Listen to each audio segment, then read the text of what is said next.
Ladies and gentlemen, Josh Sanch, welcome back to the Bodybuilding News Network for another daily installment of Bodybuilding Daily, where we talk about all things hot topic and trending in the world of bodybuilding and fitness. And this is your 3 p.m. Pacific Standard Time daily installment. We have a couple exciting topics, a couple exciting stories to get into. So I do hope you enjoy this installment. If you do, by the end of the video, please leave a like, comment, and consider subscribing to the Bodybuilding News Network for more content like this in the future, coming out daily. Now, like I said, we are just days out from the 2023 Texas Pro. We're going to discuss specifically the 212 division at the end of the video, but we are going to start off with some men's open bodybuilding news for this upcoming Texas Pro. And when we look at let's go ahead and start off with Hunter Labrada, days out, like I said, from the Texas Pro. And when you look at Hunter, I mean, I don't think that there's anyone that's really going to be able to challenge him when we're looking at this level of conditioning. Now, saying that, it does I am double backing from last video because I was saying I could see Hunter in third, maybe, but the way Carlos Thomas is looking and his potential, I thought that he could be a 1 or a 3 or a 2 at this show. Carlos is not sharing a lot of physique updates, and we will talk about him in just a little bit. And also Andrew Jack, we will talk about him briefly at the end, as there is just a little bit of updates for him as well. But Hunter Labrada sharing some more physique updates and some B-roll footage on the side to keep you animals entertained and sustained for the whole 10 minutes so you guys don't click off. It seems you guys enjoy these tri-panels, so we will continue to do the tri-panels.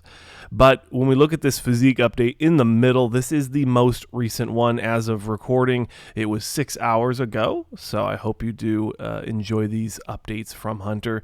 And the conversation here is he looks phenomenal, but he does look very depleted. You can see that there's not a lot of 3D popping muscle.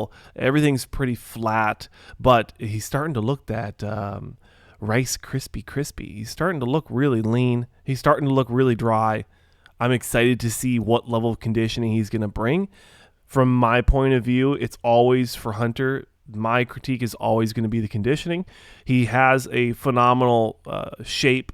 Genetically just structured to really be put together well, but when you look at all of his competitive history, competition history, yeah, that works. I could have said that. Whatever, words are hard. When you look at his competitive history, he has an issue. He has a record of not showing up very crispy. He shows up lean. He looks full, but quite a bit of water, the retention of water and maybe even a little bit of subcutaneous fat is there. It's present. Now, I would say the last 2 times we've seen him at the Texas or at the Tampa Pro, he was phenomenal. He was the best we've ever seen him. And at the Olympia, not so much. The Olympia before that, not so much. And then the Chicago Pro, the one that he won, not so much. So he's got a record, and I know it's probably just, I sound like a broken record over these videos, but he does have a history of not showing up in shape. So I'm hesitant to go all in on Hunter Labrada, but the way that he looks depleted in that first video really does give me an idea that he's prepping the way he needs to. He's depleting the week of, and then he's going to try to fill up and carb up towards the end of the prep, right before he gets on stage the day prior, maybe even today, 2 days out. Also, there was some conversation about some midsection distension. I didn't notice it too much on some of the transitions, maybe, because that is usually where people lose bodybuilding shows. But overall, I wasn't too worried about any midsection distension.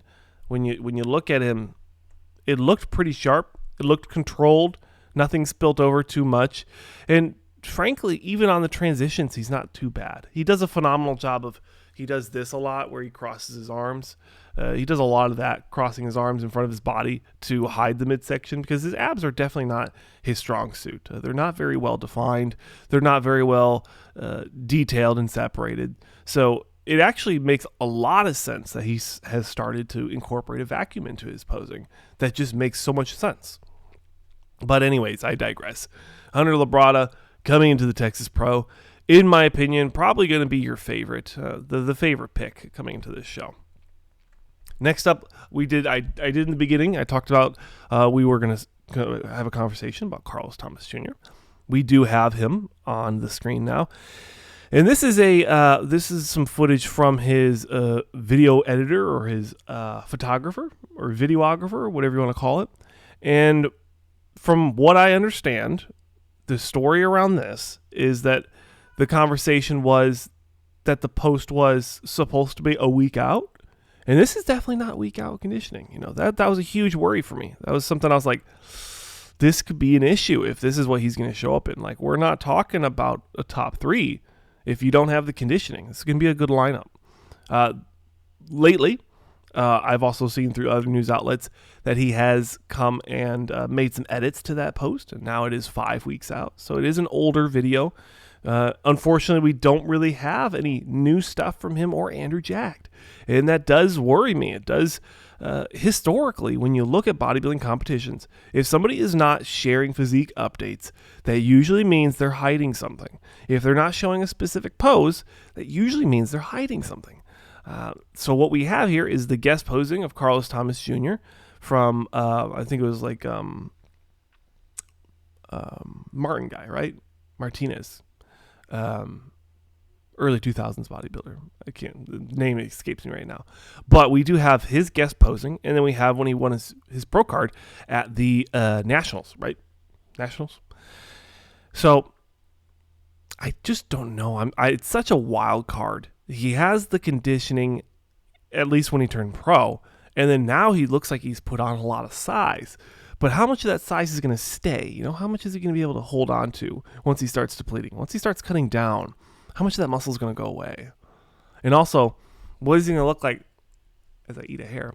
What is he going to look like when he actually is depleted? Is it going to really pop? You know, are we going to see the conditioning that we've been wanting? Is he going to have like kind of like a Hassan Mustafa issue where the muscle just really doesn't pop through perfectly and the conditioning just doesn't show? I don't know. Let me know your thoughts on Carlos Thomas Jr. Another exciting addition, possibly, to the Texas Pro lineup, Stanimal, in a recent physique update on his Instagram, has been hinting at his interest in jumping into the Texas Pro. Now, he has placed as high as second this year in a men's open bodybuilding show, a Olympia qualifying show. So he is a contender. He is someone, depending on the lineup, he could be in that conversation to battle it out. I still think he needs to improve the legs, especially from the back. But when you look at this lat spread, I was actually really impressed. I guess I didn't look at him as closely as I probably should have from the shows that he did. Maybe it's because the competition he was next to might have just outshined him, or however you want to say it. But he is hinting at doing this show. I don't think there's any reason why he shouldn't. It should be easy money for him. And I even saw in one of the comment sections, someone was saying that they had the Airbnb open. So it's, if you can get down to Texas, I don't know where he trains out of. But yeah, if he can get down there and get the tan on, he's got a housing available. I mean, that's a win-win-win. And the right physique update with the blue trunks, that's about a month ago. So a little bit older, but still relatively good conditioning. He is fresh off of competing. So he's only 2.5, 3 weeks post competing. So everything's still pretty tight. And it looks like he might have already been thinking about jumping into a show. So he looks even more impressive when you think of it like that. Next up, we have some Keon Pearson news. This is his check-ins for the Texas Pro. And ladies and gentlemen, I don't want to say worried, and I don't want to say I'm not impressed, but when you look at his face, he has no diet face at all. And the critique for Keon has been that he doesn't come in shape. He brings just enough conditioning to show his amazing flow in, genetically blessed physique.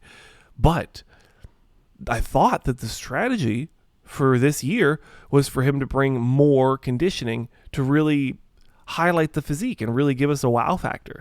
And I'm not seeing that in these physique updates. I'm not seeing that in the check-in photo. I remember seeing an Andrew Jacked photo from the LA Fit Expo with his face completely sucked in. So he's going to come in shape. Keon, not a diet face in sight. And I don't know if that's just something that just doesn't happen to him, but I have a hard time believing that for the most part, everyone else in the bodybuilding world can have a death face and sucked in face, but Keon does not at all. It looks very puffy and full. So saying this, does it matter? Is it going to matter? Probably not. He's by far the favorite to win the show. We'll briefly talk about Noel Adame at the end of the video, but there really isn't anyone that's going to be able to push Keon when you look at his name, his legacy, what he's been able to accomplish so far with his career, and then the physique alone. I mean, the bubbly 3D muscle, the way the physique flows. He really does have one of my favorite physiques, but what I would like to see is the conditioning improve over the next couple of years. And I don't think that we're going to get to see that from him here in Texas unless something drastic happens and his face sucks in 2 days, or 1 day technically, right? I don't know, ladies and gentlemen. It's one of these things. I thought that was the strategy. And when they come into a show and it's not there, like what are we doing? Maybe. And here's the thing. And I'll end with this. And the thing could be that him and his team have figured out that they don't need to drop the calories. They don't need to suffer too much to win shows. Clearly, he didn't need to suffer too bad to win, what was it, top 6, right? Top 6, top 7 at the Olympia last year for 212. So clearly he's been able to do enough to win pro shows, compete at the Olympia, compete competitively, and place in the top 6 or 7. It was something like that. So I digress. Best of luck to Keon. Best of luck to everyone. A very, very, very short update from Noel Adame. He is not an Instagram guy at all. I was trying to just find some B-roll of him, and it was from 2021. And I don't know if that would entertain you, but maybe next time I'll throw it in there just so you don't click off at the end. But he does look good. He looks vascular. I mean, the dude is always very impressive.